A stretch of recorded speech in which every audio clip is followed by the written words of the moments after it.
everybody. My name is Christian, and today we'll be taking a brief glance at the endocrine system and the pituitary gland. Let's get into it. So, what is the endocrine system? Well, the endocrine system consists of cells, tissues, and organs that secrete hormones as their function or as part of their function in the body, with the endocrine glands being a major part in the system. There are several different types of structures in the endocrine system. In the brain, there is the pineal gland, the thalamus, and the pituitary gland. In the thyroid, there's the thyroid cartilage of the larynx, the thyroid gland, the parathyroid glands, and the trachea. We also have the adrenal glands, one on top of each kidney, the pancreas, and the uterus and ovaries in female, as well as the testes in males. Where are similar systems found? They're found in all mammals, birds, fish, and many other species, and they consist of glands located throughout the body. Hormones made by these glands are released into the bloodstream or fluid surrounding these cells. Receptors in various organs and tissues that recognize, respond, and use hormones to function. And they help your body's various organs function, acting in a way like a manual or instructions. Now you may be wondering how the endocrine system regulates homeostasis in the body. Well, it regulates the body processes all the way from puberty through adulthood and into old age, which includes the development of several body systems, including the development of the brain and the nervous system, the growth and the function of the reproductive system, as well as metabolism and blood sugar level regulation. Let's dive into the specifics of how the endocrine system regulates homeostasis. The endocrine system provides homeostasis, which are, in this case, would be regulatory conditions for any organisms to stay alive for the entire body through the composition of bodily fluids bathing your cells as a whole. Various salts in the fluids of the body resemble the concentrations of salts in primordial seas, which nourish the simple organisms for which increasingly complex species evolved. These salts are called electrolytes, which is the salt composition of fluids that surround cells, such as the extracellular fluid and the fluid portion of the circulating blood, called serum. Small changes in these concentrations of electrolytes, like sodium, potassium, chloride, calcium, magnesium, and phosphate, make the endocrine system secrete more hormones to continue regulating such concentrations. Osmolality, the concentration of electrolytes per unit of fluid, is maintained so that an increase in extracellular osmolality, an increase in the concentrations of electrolytes outside of cells, would result in the movement of intracellular fluid across cell membranes into the extracellular fluid, which could cause dehydration. Think salinity of the water, cell membranes, diffusion, and water tonicity. Maintenance of plasma volume is also regulated by the endocrine system. If the total volume of fluid within the blood circulation increases because of overhydration, then the pressure against the walls of the blood cells and vessels increases, stimulating hormones to be released called natriuretic hormones to reduce it back to normal. Now that you know a bit more about what the endocrine system does, let's dive into the pituitary gland. Main focus of today's video is the pituitary gland, also known as the hypophysis. Now you may be wondering, what is the pituitary gland? How is it structured? Let's start with that. The pituitary gland is the most protected organ in the body besides the brain. Suspended by a stalk from the hypothalamus it is positioned on the bony floor of the cranial vault. It makes up a vital connection between the brain and the other glands that make up the endocrine system.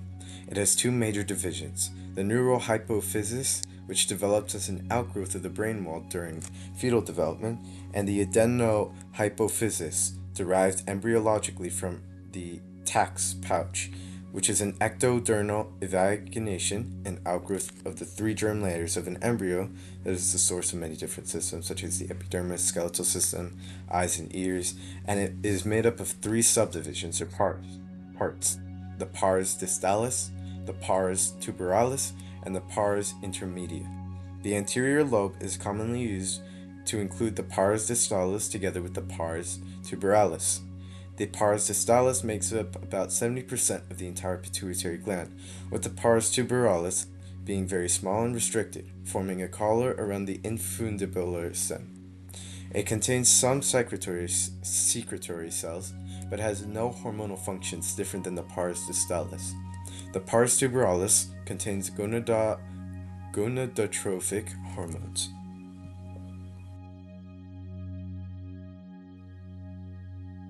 The pituitary gland, also known as the master gland, is responsible for the synthesis and secretion of most pituitary hormones, except for oxytocin, an antidiuretic hormone secreted by the posterior pituitary. These hormones regulate homeostasis in the body and also regulate other endocrine gland functions.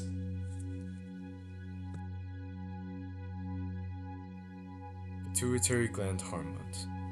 Growth hormone, the principal hormone that regulates body, brain development, bone maturation, and metabolism essential for healthy muscles and development in the body.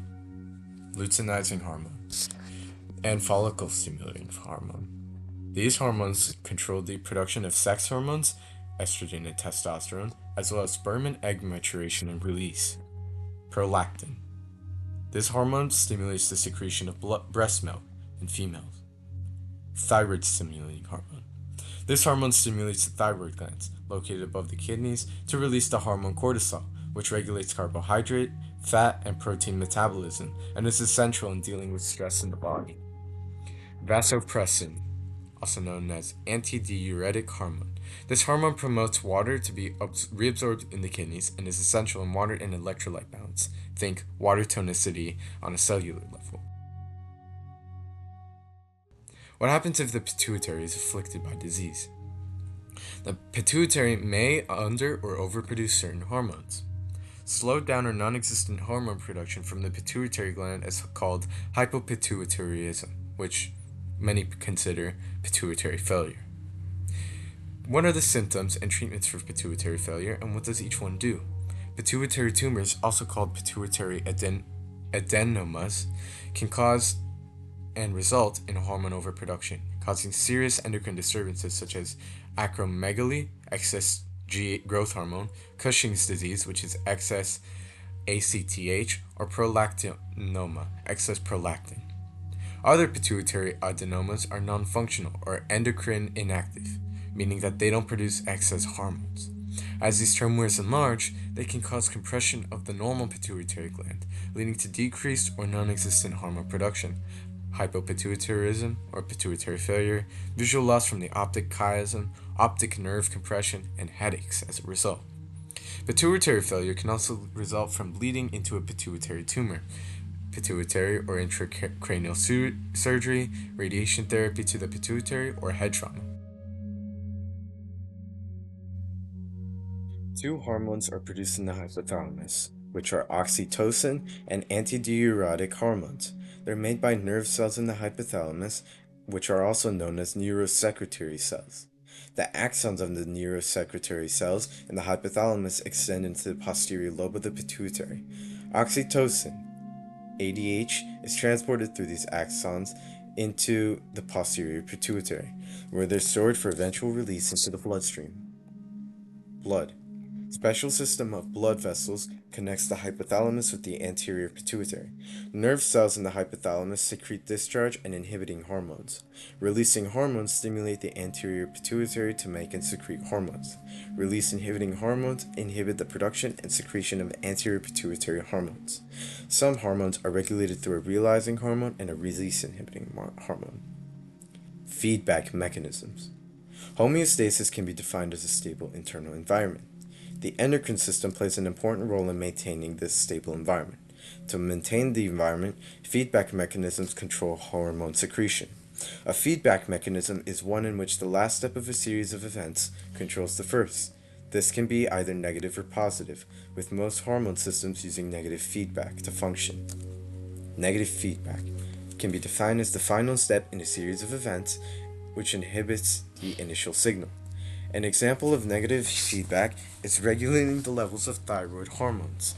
When the hypothalamus detects low levels of thyroid hormones, it secretes a hormone called thyrotropin releasing hormone, TRH, to the anterior pituitary. TRH stimulates the anterior pituitary to secrete thyroid stimulating hormone, TSH, into the bloodstream, which then secretes thyroid hormones from the thyroid gland. When they're too high, two major negative feedback loops operate. In one loop, the thyroid hormones act on the hypothalamus to inhibit the release of TRH. In the second loop, the thyroid hormones act on the anterior pituitary to inhibit the release of TSH. This results in decreased thyroid hormones in the blood, decreasing the amount of negative feedback inhibition to decline. These mechanisms help to keep the concentration of thyroid hormones relatively stable. Positive feedback. When hormones are regulated by positive feedback, positive feedback. When hormones are regulated by positive feedback, they release positive feedback.